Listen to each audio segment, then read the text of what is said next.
ಆಚಿ ಮಸಾಲ. ಎಂತ ಅಡಿಗೆಯ ರುಚಿಯಾಗೋ ರಹಸ್ಯವು 20 ರೂಪಾಯಿ. ಬೆಂಗಳೂರು ವಿಶ್ವವಿದ್ಯಾಲಯದ ಕುಲಪತಿಯಾಗಿ ಕಳೆದ ತಿಂಗಳಷ್ಟೇ ನೇಮಕಗೊಂಡಿರುವ ಸಿ ಶಿವರಾಜುಗೆ ಸಂಕಷ್ಟ ಎದುರಾಗುವ ಸಾಧ್ಯತೆ ಎದುರಾಗಿದೆ. ಶಿವರಾಜು ಅವರು ವಿಶ್ವವಿದ್ಯಾಲಯದ ಪರೀಕ್ಷಾಂಗ ವಿಭಾಗದ ಕುಲ ಸಚಿವರಾಗಿದ್ದ ಅವಧಿಯಲ್ಲಿ ಅಂಕಪಟ್ಟಿಯ ಹಾಳೆಗಳ ಖರೀದಿ ಹಾಗೂ ಟೆಂಡರ್ ಪ್ರಕ್ರಿಯೆಯಲ್ಲಿ ಅಕ್ರಮ ನಡೆದಿದೆ ಅನ್ನುವಂತಹ ಆರೋಪ ಕೇಳಿ ಬಂದಿರುವಂಥದ್ದು. ನಿಯಮ ಉಲ್ಲಂಘಿಸಿ ಅಟ್ರೀಸ್ ಲಾಜಿಸ್ಟಿಕ್ಸ್ ಸರ್ವಿಸಸ್ ಸಂಸ್ಥೆಗೆ ಅನುಕೂಲ ಮಾಡಿಕೊಟ್ಟ ಆರೋಪವೂ ಕೂಡ ಕೇಳಿ ಬಂದಿರುವಂಥದ್ದು. ಈ ಕುರಿತು ಬಂದಿರುವಂತಹ ದೂರುಗಳ ಹಿನ್ನೆಲೆ ರಾಜ್ಯಪಾಲರಾದಂತಹ ತಾವರ್ ಚಂದ್ ಗೆಹ್ಲೋಟ್ ಅವರು ಶೋಕಾಸ್ ನೋಟಿಸ್ ಅನ್ನ ಜಾರಿ ಮಾಡಿದ್ದಾರೆ ಎನ್ನಲಾಗಿದೆ. ನೋಟಿಸ್ನಲ್ಲಿ ಉಲ್ಲೇಖಿಸಿರುವಂತಹ 3 ಪ್ರಮುಖ ಆರೋಪಗಳಿಗೆ ಸಂಬಂಧಿಸಿದಂತೆ 7 ದಿನಗಳ ಒಳಗೆ ದಾಖಲೆಗಳೊಂದಿಗೆ ವಿವರಣೆಯನ್ನ ನೀಡುವಂತೆ ಸೂಚಿಸಲಾಗಿದೆ.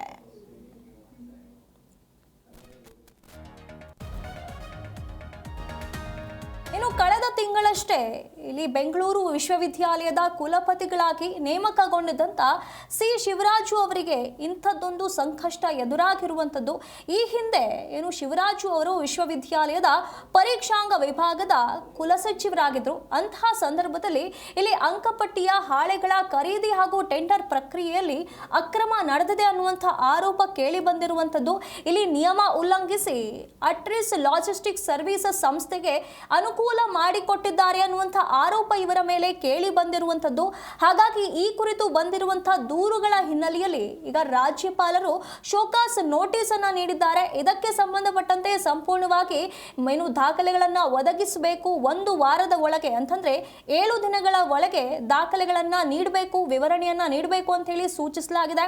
ಹಾಗಾಗಿ 7 ದಿನಗಳ ಸಮಯ ನೀಡಲಾಗಿದೆ. ಇದರಲ್ಲಿ ಸಂಪೂರ್ಣವಾಗಿ ದಾಖಲೆಗಳನ್ನ ಒದಗಿಸಿ ವಿವರಣೆಯನ್ನ ನೀಡಬೇಕಾಗತ್ತೆ. ಈ ಎಲ್ಲ ಆರೋಪಗಳಿಗೆ ಸ್ಪಷ್ಟನೆಯನ್ನ ನೀಡಬೇಕಾಗತ್ತೆ. ಬಂದಿರುವಂತಹ ಆರೋಪಗಳೆಲ್ಲವೂ ಕೂಡ ಇಲ್ಲಿ ಆ ದಾಖಲೆಗಳ ಮೂಲಕ ವಿವರಣೆಯನ್ನ ನೀಡಿ ಅವೆಲ್ಲ ದೂರುಗಳು ಸುಳ್ಳು ಅಂತ ಹೇಳಿ ಪ್ರೂವ್ ಮಾಡಿದ್ರೆ ಇವರಿಗೆ ಯಾವುದೇ ಸಂಕಷ್ಟ ಇರೋದಿಲ್ಲ.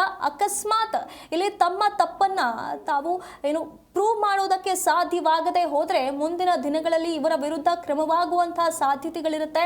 ಹಾಗಾಗಿ ಕೆಲ ದಿನಗಳ ಹಿಂದೆಯಷ್ಟೇ ನೇಮಕಗೊಂಡ ಬಳಿಕವೇ ಈ ರೀತಿಯಾಗಿ ಇಂಥ ಸ್ವಲ್ಪ ಸಮಯದಲ್ಲಿ ಇಷ್ಟೆಲ್ಲ ಸಂಕಷ್ಟವನ್ನ ಎದುರಿಸುತ್ತಿದ್ದಾರೆ. ಈ ಬಗ್ಗೆ ಹೆಚ್ಚಿನ ಮಾಹಿತಿಯನ್ನು ನಮ್ಮ ಪ್ರತಿನಿಧಿ ಪ್ರಸನ್ನ ದೇವನೂರು ನೀಡುತ್ತಾ ಹೋಗ್ತಾರೆ. ಪ್ರಸನ್ನ, ಕಳೆದ ತಿಂಗಳಷ್ಟೇ ಇಲ್ಲಿ ಬೆಂಗಳೂರು ವಿಶ್ವವಿದ್ಯಾಲಯದ ಕುಲಪತಿಗಳು ನೇಮಕವಾಗಿದ್ರು. ಈಗ ಅವರ ವಿರುದ್ಧವೇ ಕೆಲವೊಂದಿಷ್ಟು ಆರೋಪಗಳು ಕೇಳಿ ಬರ್ತಾ ಇವೆ. ಏನೆಲ್ಲ ಪ್ರಮುಖ ಆರೋಪಗಳಿವೆ ಇವರ ಮೇಲೆ ಹಾಗಾದ್ರೆ? ಸುನಿಧಿ, ಈಗ ಏನಾಗಿದೆ ಅಂತಂದ್ರೆ ಈ ಹಿಂದೆ ಕೂಡ ಇದೇ ತರ ಒಂದು ಯೂನಿವರ್ಸಿಟಿಯ ವಿಸಿ ಅವರ ವಿರುದ್ಧ ಪರೀಕ್ಷಾ ಅಕ್ರಮಗಳ ಗಂಭೀರ ಆರೋಪ ಮತ್ತೆ ಪರೀಕ್ಷೆಗಳಲ್ಲಿ ಬಹಳಷ್ಟು ಅಕ್ರಮ ನಡೆದಿದೆ ಅನ್ನುವಂತ ವಿಚಾರ ಬಂದ ಸಂದರ್ಭದಲ್ಲಿ ಅವರನ್ನು ಇದೇ ರೀತಿಯಾಗಿ ನೋಟಿಸ್ ಕೊಟ್ಟು ನಂತರದಲ್ಲಿ ಅವ್ರು ಕೊಟ್ಟಿರಂತ ಸ್ಪಷ್ಟನೆ ಮತ್ತೆ ದಾಖಲಾತಿಗಳು ಮಿಸ್ ಮ್ಯಾಚ್ ಆಗಿರೋ ಹಿನ್ನೆಲೆಯಲ್ಲಿ ರಾಜ್ಯಪಾಲರು ಏನ್ ಮಾಡಿದ್ರು ಅಂತಂದ್ರೆ ಅವ್ರನ್ನ ಟರ್ಮಿನೇಷನ್ ಅಂದ್ರೆ ಆ ಸ್ಥಾನದಿಂದಾನೇ ಅವ್ರನ್ನ ತೆಗೆದುಹಾಕುವಂತ ಕೆಲಸವನ್ನ ಮಾಡಿದ್ರು. ಈಗ ಅದೇ ರೀತಿಯಾದಂತ ಅಪಾಯ ಈಗ ಶಿವರಾಜ್ ಅವ್ರಿಗೂ ಕೂಡ ಎದುರಾಗಿರುವಂತದ್ದು.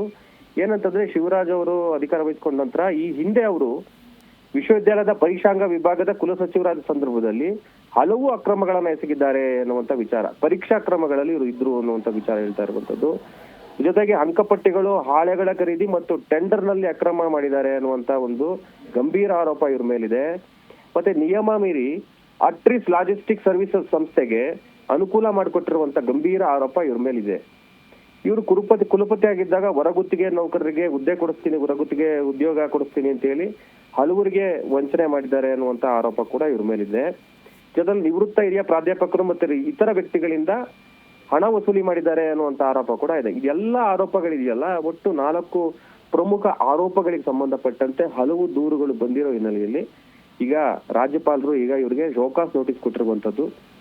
ಈಗ ಇದಕ್ಕೆ ಸಂಬಂಧಪಟ್ಟಂತೆ ಲಿಖಿತ ಸ್ವರೂಪದಲ್ಲಿ ಸ್ಪಷ್ಟೀಕರಣ ಕೊಡುವಂತೆ 7 ದಿನಗಳ ಕಾಲಾವಕಾಶ ಕೊಟ್ಟಿದ್ದಾರೆ. ಅವ್ರು ಕೊಟ್ಟಿರುವಂತ ಸ್ಪಷ್ಟೀಕರಣ ಮತ್ತೆ ಈಗ ದೂರಿಗೆ ಸಂಬಂಧಪಟ್ಟ ದಾಖಲೆಗಳೇನು ರಾಜ್ಯಪಾಲರ ಅಂಗಳದಲ್ಲಿದೆ ಅದಕ್ಕೆ ಮಿಸ್ ಮ್ಯಾಚ್ ಆದ್ರೆ, ರಾಜ್ಯಪಾಲರು ಕನ್ವಿನ್ಸ್ ಆಗದಲೇ ಇದ್ರೆ ಇವ್ರನ್ನ ಆ ಒಂದು ವಿಸಿ ಸ್ಥಾನದಿಂದಾನೇ ಇವ್ರನ್ನ ತೆಗೆದುಹಾಕುವಂತ ಅಪಾಯ ಈಗ ಎದುರಾಗಿರುವಂತದ್ದು. ರಾಜ್ಯಪಾಲರು ಕುಲಾಧಿಪತಿಗಳಾಗಿರ್ತಾರೆ. ಎಲ್ಲಾ ವಿಸಿ ಎಲ್ಲಾ ಒಂದು ಯೂನಿವರ್ಸಿಟಿಗಳಿಗೆ ಮೇಲೆ ಅವರೇ ಒಂದು ಅತ್ಯುನ್ನತ ಹುದ್ದೆಯಲ್ಲಿರುವಂತವ್ರು.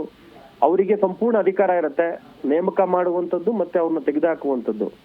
ಈ ರೀತಿಯಾಗಿ ಯಾರು ವಿಸಿ ಆಗಿ ನೇಮಕ ಮಾಡಿದ್ರೆ ಅವರು ಅವರ ಅಧಿಕಾರದ ಅವಧಿಯಲ್ಲಿ ಏನೋ ತಪ್ಪು ಮಾಡಿದ್ರೆ ಅವ್ರ ಮೇಲೆ ಗಂಭೀರ ಆರೋಪ ಬಂದ್ರೆ ಅವ್ರನ್ನ ತೆಗೆದುಹಾಕುವಂತ ವಿಚಾರಕ್ಕೂ ಕೂಡ ರಾಜ್ಯಪಾಲರಿಗೆ ಪವರ್ ಇದೆ. ಅದು ಸಾಂವಿಧಾನಿಕವಾದಂತಹ ಅಧಿಕಾರ. ಆ ಹಿನ್ನೆಲೆಯಲ್ಲಿ ಈಗ ಈ ಶಿವರಾಜ್ ಅವರು ಯಾವ ರೀತಿಯಾಗಿ ಇವರು ಸ್ಪಷ್ಟೀಕರಣ ಕೊಡ್ತಾರೆ ಅನ್ನೋದನ್ನು ಕೂಡ ನೋಡ್ಬೇಕಾಗತ್ತೆ.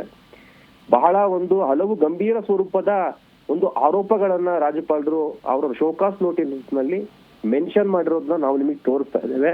ಈ ಶೋಕಾಸ್ ನೋಟಿಸ್ ಜೀ ಕನ್ನಡ ನ್ಯೂಸ್ಗೆ ಸಿಕ್ಕಿರುವಂತ ಎಕ್ಸ್ಕ್ಲೂಸಿವ್ ದಾಖಲೆ ಆಗಿರ್ತದೆ. ಈ ದಾಖಲೆಗಳಲ್ಲಿ ಬಹಳ ಸ್ಪಷ್ಟವಾಗಿ ನೋಡಬಹುದಾಗಿದೆ. 4 ವಿಚಾರಗಳನ್ನ ಅವರು ಪ್ರಸ್ತಾಪನೆ ಮಾಡಿರುವಂತದ್ದು.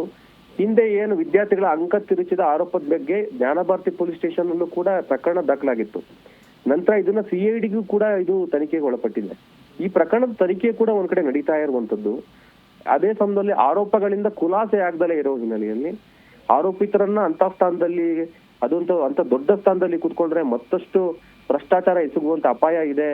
ಆ ಹಿನ್ನೆಲೆಯಲ್ಲಿ ಇವರು ಕ್ಲಿಯರ್ ಇಲ್ಲ ಇವ್ರದ್ದು ಇಮೇಜ್. ಆ ಹಿನ್ನೆಲೆಯಲ್ಲಿ ಇವ್ರನ್ನ ಆ ಸ್ಥಾನದಿಂದ ತೆಗಿಬೇಕು ಅನ್ನುವಂತ ಹಲವು ದೂರುಗಳು ರಾಜ್ಯಪಾಲರಿಗೆ ಬಂದಿರೋ ಹಿನ್ನೆಲೆಯಲ್ಲಿ ಈಗ ಇದಕ್ಕೆ ಸಂಬಂಧಪಟ್ಟಂತೆ ಈಗ ಶೋಕಾಸ್ ನೋಟಿಸ್ ಅನ್ನ ಕೊಟ್ಟು ಸ್ಪಷ್ಟೀಕರಣವನ್ನ ಕೇಳಿದ್ದಾರೆ. ಸ್ಪಷ್ಟೀಕರಣ ಅವ್ರಿಗೆ ಸಮಂಜಸ ಅನ್ಸಲಿಲ್ಲ ಅಂದ್ರೆ ಖಂಡಿತವಾಗಿಯೂ ಕೂಡ ಡಿಸ್ಮಿಸ್ ಅಂದ್ರೆ ವಜಾಗೊಳಿಸುವಂತ ಸಾಧ್ಯತೆ ಈಗ ಅಪಾಯ ಎದುರಾಗಿರುವಂತದ್ದು. ಸುನಿಧಿ, ಧನ್ಯವಾದಗಳು ಪ್ರಸನ್ನ ನಿಮ್ಮೆಲ್ಲ ಮಾಹಿತಿಗಾಗಿ.